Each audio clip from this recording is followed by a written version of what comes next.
devant cette performance qui est derrière moi, là, au début du salon, on s'est promis pendant ces 2 jours de dessiner à 3, les 3 papilles, ce qu'on appelle les 3 papilles, de dessiner cette performance qui est un dessin d'un lieu que l'on aime beaucoup, les voyageurs, c'est le Central Park de New York, de Manhattan.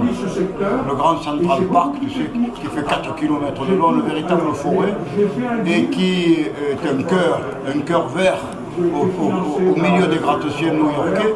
Et donc on a fait cette performance, on a dessiné comme ça ce central, et on l'a dessiné aux couleurs d'automne, aux couleurs rouge, jaune, fuchsia et quelques verts clairs encore que l'on trouve dans cette période qu'on appelle l'été indien aux États-Unis et au Canada. Donc depuis 2 jours, on s'est employé à faire cette fresque qui maintenant est terminée. Et ça a été beaucoup de bonheur pour les 3 papis de se retrouver, d'autant que pour l'un d'eux, donc ces 3 papis, c'est Jean-Pierre Merlet, qui est là avec toutes les belles aquarelles, c'est Jean-Claude Golvin, que vous connaissez puisque vous en avez fait l'interview, et moi-même. Vraisemblablement, on est les 3 plus anciens de tous ces carnétistes, et donc on avait décidé de se remarquer un peu par cette performance à 6 mains, si on peut le dire. C'est pas à 4 mains comme au piano, à 6 mains pour faire ce croquis. Et c'est derrière moi, on peut l'admirer là.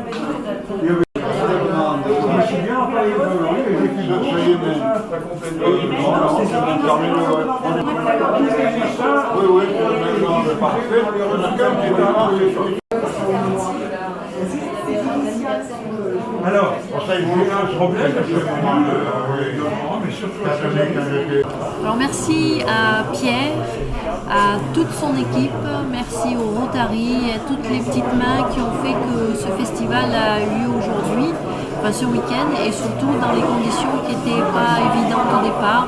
Et là on a même un petit peu de soleil qui apparaît, donc voilà. Merci beaucoup, bye bye.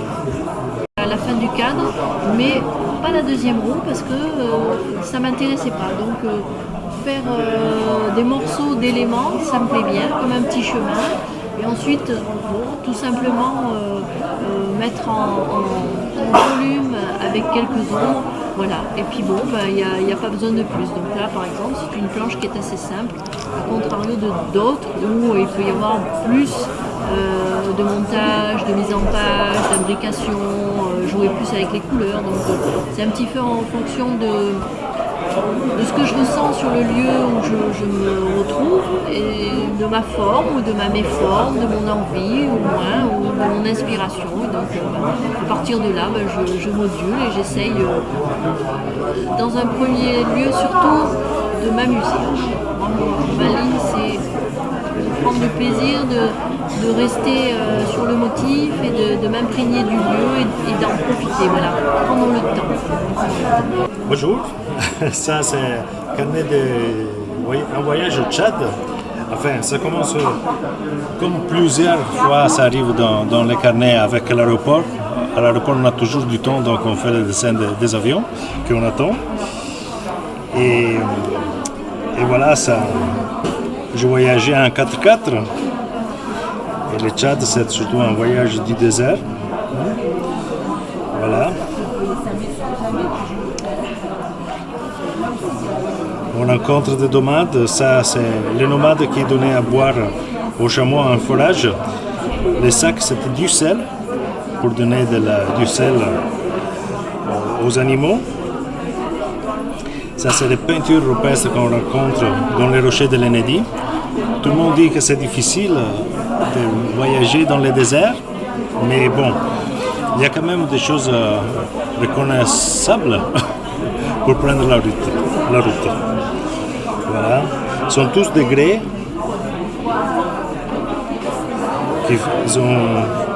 Ils ont été travaillés par le vent, par l'eau, et ils ont fait des arches partout. Voilà, des croquis plus vite en feutre. Et ça, c'est un peu le clou normalement du voyage, c'est les gorges des Archers, où on trouve des troupeaux de chameaux jusqu'à 300 qui vont boire dans la Gelta. Voilà.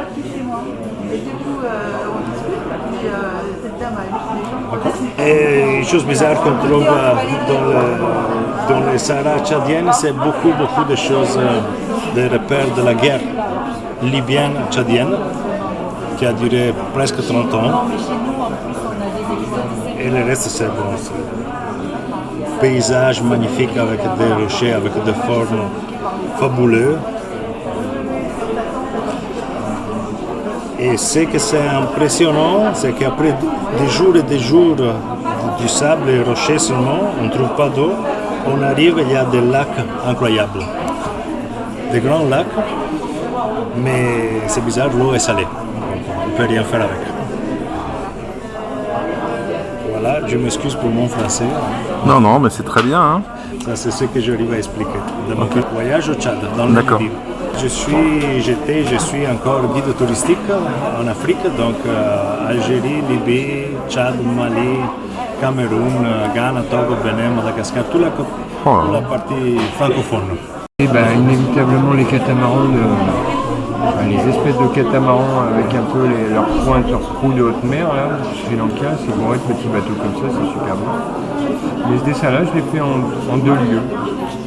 J'ai commencé par la barque et puis après je me suis déplacé et j'ai fait une vingtaine de kilomètres. Je suis arrivé dans une autre petite ville, comme c'est de Mérissa à Tangal. Et puis voilà, après il y avait ce petit bonhomme assis au long de la mer là. Donc j'ai un chouette dessin à faire parce que c'est bien de trouver des gens qui ne bougent pas et comme il était concentré sur un truc et assis, je me suis dit celui-là il va rester 10 minutes sans bouger. Et donc j'ai dessiné là et puis comme il y avait cette place là dans ce dessin, il y avait un petit vide et qu'il fallait un peu composer la page pour faire un petit peu carnet de voyage. Donc je l'ai mis là, puis j'ai croisé ce palmier qui était au-dessus de lui, je trouvais que ça allait bien dans la dynamique un peu du dessin. Et puis voilà, puis ça se fait comme ça. Après là, j'avais collé un petit bout de journal écrit en singalais. Et puis ça fait une chouette image.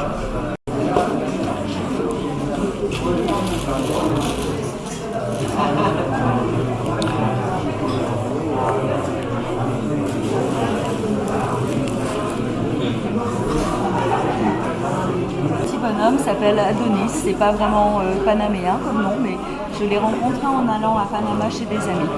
Et comme les enfants là-bas n'avaient rien et qu'ils m'ont vu dessiner, ils m'ont demandé de leur faire une animation de dessin. Donc j'ai vu qu'ils n'avaient pas de papier, pas de crayon, donc j'y suis allée avec les miens. Ils ont fait super attention, ils ont été adorables. Et tous les enfants ont fait un peu le même dessin, le gâteau de leurs 15 ans, qui est vraiment la fête, je pense, la plus importante dans leur vie. Même peut-être plus que leur mariage.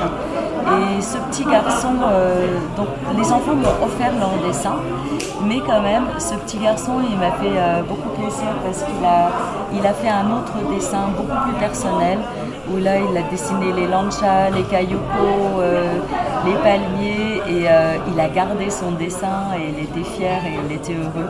Donc voilà, j'avais une petite pensée pour ce gamin. Oui, alors voilà, ça c'est... Petite anecdote, pendant le voyage, j'étais dans cette très belle église au sud de la Libella, environ 40 km, c'est l'église de Yemreana Christos. Et donc je dessinais cette très très belle église du XIIIe siècle, absolument superbe.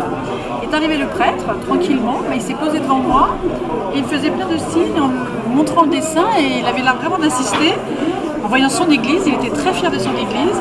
Et il est revenu, il m'a sorti sa croix en or, et il est venu se poser devant moi, et jusqu'à ce que je dessine, il n'a pas bougé, avec un sourire très sympathique. Donc voilà l'idée le résultat de cette petite rencontre fort sympa, et voilà. Il a posé pour moi gentiment pendant 10 minutes. C'était très agréable comme rencontre.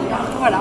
Donc ce croquis, en fait, pourquoi en particulier ? Parce que le mois dernier, j'ai participé à un projet qui s'appelle Crock & Mob. On était 7 dessinateurs sur des mobilettes. Ça m'a rappelé mes 15 ans quand j'avais une mobilette, et donc je suis remis du projet en me disant il me faut une mobilette. C'était mon anniversaire la semaine dernière, je me suis trouvé une mobilette 102 Peugeot, et depuis voilà, je voyage autour de chez moi en mobilette. Alors aujourd'hui je ne sais plus si je sors faire un dessin en mobilette ou si c'est je sors faire un dessin pour faire de la mobilette. J'hésite entre les deux, je ne sais pas trop exactement qui c'est qui, voilà. Et juste en fait, ça m'amuse beaucoup et j'ai marié les deux passions, je crois, la passion de faire de la mobilette et la passion du dessin. Voilà. Et alors oui, effectivement, en fait, le carnet de voyage c'est une grosse partie de mon travail en fait. Donc j'ai voyagé dans différents pays pour différents projets. Après, je fais pas que du carnet de voyage, je fais aussi du carnet de reportage. Je dessine beaucoup autour de chez moi. J'ai des carnets de mon village, j'ai des carnets de la grande ville à côté de chez moi, Grenoble. Voilà. Ce n'est pas qu'un voyageur. Je pense qu'en fait, on est un voyageur du moment où on commence à ouvrir les yeux, à regarder ce qui se passe autour de nous. Et en fait, on n'a pas besoin d'aller au bout du monde pour voyager. Non, mais là, c'est un travail sur les billets du monde que je fais depuis 2 ans maintenant. Voilà, donc en fait, je travaille beaucoup avec la matière que je ramène des voyages, et notamment les billets, les journaux. Puis un jour, il me restait plein de billets, donc j'ai dit qu'est-ce que je vais en faire. Et je les ai collés dans un carnet, donc ça c'est un premier carnet. Donc c'est un travail de composition avec des billets du monde entier. Et là, je suis parti d'un carnet spécifique sur l'Afrique. Donc c'est que des billets d'Afrique, des vieux billets, des billets qui sont plus utilisés ou des billets qui sont récents. Donc c'est un travail sur la culture africaine. Après, je fais des recherches en fonction du billet, des choses. Alors c'est des voyages que j'ai fait ou pas, il n'y a pas de règle. Donc, c'est un travail que je développe pour une grosse expo qui va se dérouler dans un peu plus d'1 an. Qui aura lieu où? Donc, à côté de Montpellier, à Latte, à côté de Montpellier. D'accord.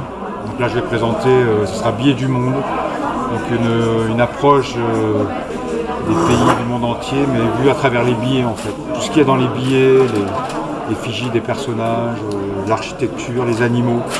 Donc, par exemple, j'ai des billets, j'ai commencé avec les billets d'Afrique du Sud. Et donc c'est tout un travail sur les animaux d'Afrique, parce que les billets d'Afrique, c'est le Big Five, donc les 5 animaux emblématiques d'Afrique du Sud. Voilà, donc c'est là où j'ai commencé à travailler avec les billets du monde.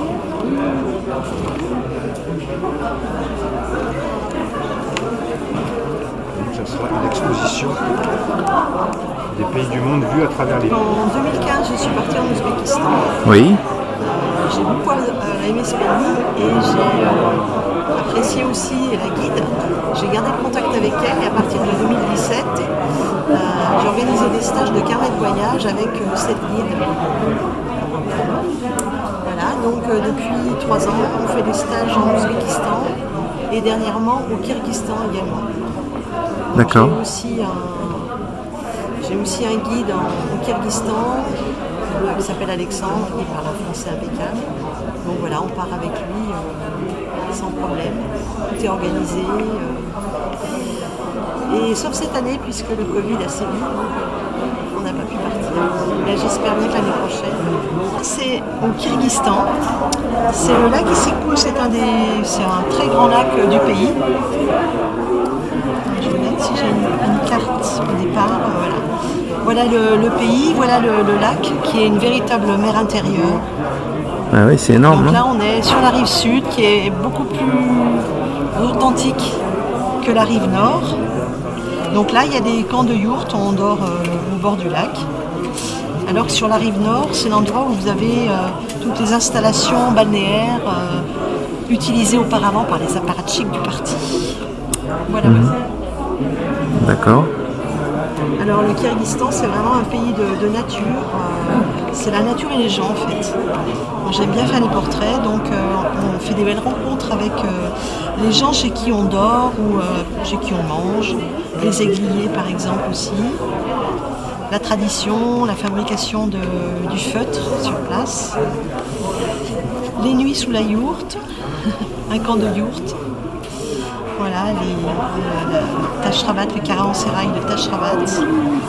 Et alors là, sur un autre lac d'altitude, aussi, on a dormi dans les yourtes, à 3016 mètres d'altitude. À combien? 3016. D'accord. Et après, ça c'est les éleveurs qui sont tout autour avec leur famille au mois d'août encore. Et ils repartent dans les plaines à partir de début septembre. Donc on a aussi la possibilité de les dessiner. En discutant avec eux grâce à notre guide préféré. D'accord. Voilà, c'est des beaux souvenirs et j'espère qu'on va pouvoir continuer tout ça. C'est important. Je vais vous présenter Les Poissons dorés. Oui. C'est un livre pour les enfants qu'on lit lit à partir de 5-6 ans et qui a l'avantage d'avoir un petit carrier d'activités manuelles à la fin, de loisirs créatifs comme on dit. D'accord. Donc cet ouvrage marque un vrai tournant chez Akinomé, dans le sens où on essaye d'allier les histoires, les albums traditionnels avec un angle écologique. Et en l'occurrence, là, on parle de la surpêche et du fait qu'il faut faire attention aux océans. D'accord. Donc c'est les poissons dorés de Marjorie Pourchet. Et oui. Attendez, montrez-moi la couverture. Alors, la couverture, voilà. C'est un ouvrage de Guylaine Roman et de Marjorie Pourchet qui a illustré le texte de Guylaine Roman. Oui. Et donc, elles ont imaginé toutes les deux une histoire qui se passe en Asie. Alors, on imagine que ça peut être le Japon. Et il est question de poissons dorés qui sont pêchés donc, par le héros et par son petit garçon. Mais malheureusement, la surpêche et le succès de ces poissons vont aboutir à une extinction de ces poissons qui vont finalement disparaître des fonds marins, puisque tout le monde y a accès. Oui. Et qu'un beau jour, même les chats ne voudront plus en manger parce qu'il y a une trop forte production. Et l'idée, c'est d'expliquer aux enfants qu'il faut faire attention aux fonds sous-marins et laisser la mer reprendre un peu le dessus. Et à la fin de cet ouvrage, on a donc eu l'idée de joindre des petites activités manuelles. D'accord. Autour de poissons. Pendant des années, les premières années en Guyane, j'ai passé mon temps, j'ai passé des heures et des heures à essayer de dessiner la forêt. Et j'ai jamais réussi à saisir ce que je ressentais le soir au campement ou en marche en forêt. J'ai jamais réussi à saisir en fait ce que je voulais exactement retranscrire dans le dessin. Et je jetais tout en plus, hein, je gardais rien. Et ça a pris des années et un jour j'ai sorti celui-là de dessin. Puis c'est venu spontanément en plus, c'est venu sans effort. Et là, voilà, j'ai enfin trouvé, j'ai enfin saisi ce que je voulais traduire. Et après ce dessin, je n'ai jamais réussi à redessiner de la forêt. Ah oui. Pour le moment, si, alors maintenant je me suis remis, mais il m'a fallu peut-être 4 ou 5 ans avant d'arriver à redessiner la forêt. Parce que j'avais trouvé ce que je voulais. Et la quête était finie en fait. Je pouvais pas, ça avait été tellement déjà difficile dans un premier temps que il était là, il était fait, il y avait un objectif atteint et il a fallu vraiment 4-5 bonnes années pour relancer la machine. C'est pour ça que celui-là, c'est ça qui m'a marqué. Maintenant j'en fais, j'étais plus orienté les premières années, l'Amazonie, mon terrain de jeu c'est l'Amazonie. Donc du coup, ce qui m'a vraiment intéressé dans un premier temps, c'était vraiment la faune, les reptiles, les insectes. J'avais vraiment un dessin vraiment typé à l'Amazonie. Et puis maintenant, je suis plus, à force d'y aller, d'avoir des connaissances, l'expérience de vie qu'on a sur place, je me suis humanisé, j'ai humanisé mon dessin et maintenant j'ai une phase où je suis boulimique de portraits. J'essaye de rattraper un petit peu quelque part. Et plus je m'attache à cette région du monde, et plus je m'attache aux gens, et plus ça devient utile en fait. Et je me serais jamais imaginé portraitiste. Je suis pas portraitiste. Et puis en même temps j'alterne encore pas mal.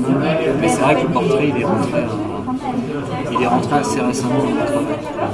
Je venais d'arriver à la Nouvelle-Orléans. Et puis. Il y a combien d'années?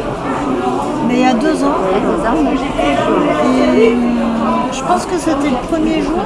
Je me suis arrêtée à la terrasse d'un café. J'ai bien compris. J'ai commencé à dessiner. C'est une des rues. C'est Frenchman Street. C'est à côté du French Quarter. C'est une des rues où il y a plein de concerts, où ça joue le jour, la nuit. Les groupes s'enchaînent de midi à 2h ou 4h du matin. Il y a les boîtes les unes à côté des autres. Là, il y a un petit marché des artisans, des artistes. Voilà, après cette vieille bagnole américaine, ça racontait, ça me parlait des États-Unis et de ce sud un peu créole avec les maisons en bois. C'est assez emblématique de la Nouvelle-Orléans avec ce grand balcon. Voilà. Du coup, c'est un dessin. Quand on dessine, on se souvient des moments aussi, ou des rencontres qu'on a fait, des gens qui passent. Et quand vous faites le dessin, c'est les traits principaux et après vous finissez à part ou c'est fait? Non, je pense que ça dépend, mais celui-là, je pense que je l'ai fini ce jour-là. Sur place. Je l'ai fait avec un stylo qui bave un peu, j'aime bien. Ça fait un peu nature. Presque comme de l'encre de Chine. D'accord. Donc les pneus sont pas crevés? Les pneus sont pas crevés. Mais vous avez vu que c'est une porte rapportée. Oui. Ce qui donne une sacrée classe à la voiture. Ah bon? Vous trouvez pas? Oui. Bien. Oui. Moi j'aime bien la beauté de la décadence. Quelque part. J'aime bien les immeubles un peu fissurés. C'est mieux qu'un McDo. C'est mieux qu'un McDo. La Nouvelle-Orléans, c'est une ville un peu à part aux États-Unis.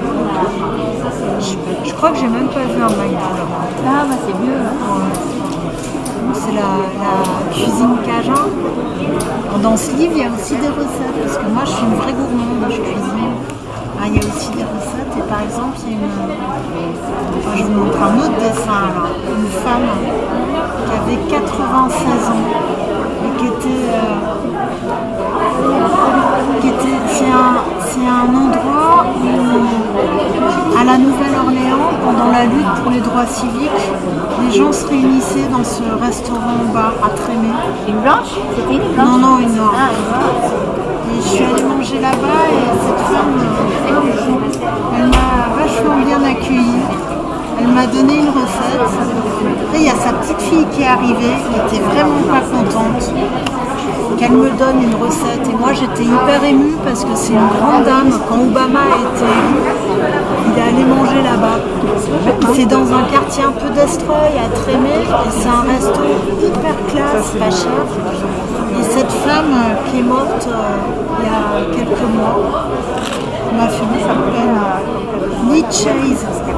Et elle a donné un livre de cuisine, peut-être même plusieurs, et là elle donnait la recette du gombo créole, qui est un des plats de la cuisine cajun, et qui est un plat emblématique aussi, qui est dans le métissage. Voilà, une grande dame, qui était toujours en cuisine à 96 ans, super touchante. Moi je me suis fait engueuler par sa petite fille. Et de faire un petit carnet vite fait, sans brûlure, pour se promener. Ça s'appelle le carnet escargot. Vous prenez une feuille c'est original. Vous savez, vous prenez une feuille de papier raisin, format raisin. Oui. Et sur cette feuille de papier format raisin, vous la découpez en escargot. L'escargot est là, oui. Et là, vous avez un petit carnet.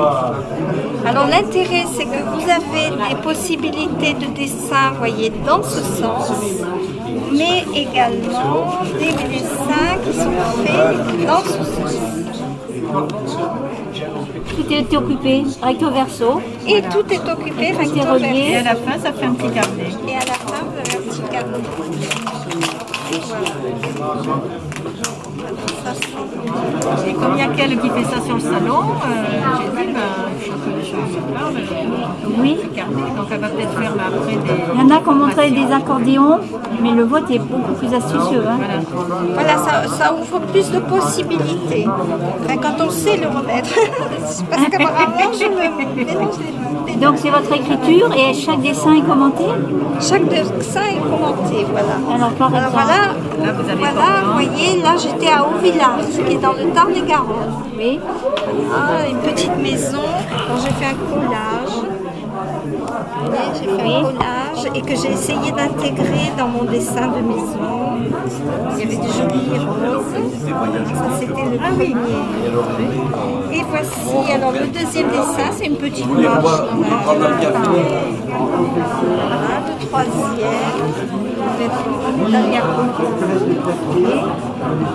De quoi s'agit-il? De redonner l'idée d'un monument ou d'un site à une époque considérée. Alors donc en tirant parti des renseignements que l'on a par l'archéologie, par les fouilles, par les textes anciens, par la comparaison avec des lieux et des édifices comparables. Donc il y a tout un travail d'élaboration, d'image de restitution. Elle restitue quoi? Elle restitue l'idée de la chose en disant oui, ça ressemblait à ça. J'ai voulu m'introduire, si vous voulez, dans ce monde. Et je me suis dit, il faut que je crée un carnet. Moi, je ne suis pas carnétiste. Donc, je vais créer des carnets pour que les autres les remplissent, en fait. Les autres, c'est commun des mortels, en fait, qui admirent tout ce qui se passe ici, sur cette planète extraordinaire, du voyage et de la découverte du monde, et qui aimeraient eux aussi raconter une histoire, la leur finalement. Voilà. Donc je crée ces petits carnets. Et puis je cherche aussi du matériel, si vous voulez, parce que je fais mes carnets avec beaucoup de récupération, je récupère beaucoup de choses. Et puis un jour, je tombe sur quelqu'un qui me vend des archives, des anciennes archives du château. Donc j'achète ces archives qui sont de 1800 et quelques, voilà, même 18e, 19e siècle, un véritable document, mais donc personne n'est intéressé, parce qu'aujourd'hui les signatures, les tampons de ces documents n'intéressent personne, c'est écrit à la plume, etc. C'est tellement ancien, mais nous, notre génération, nous l'avons connu. L'encre à l'école, donc on est encore sensible quelque part à cette pratique de l'écriture.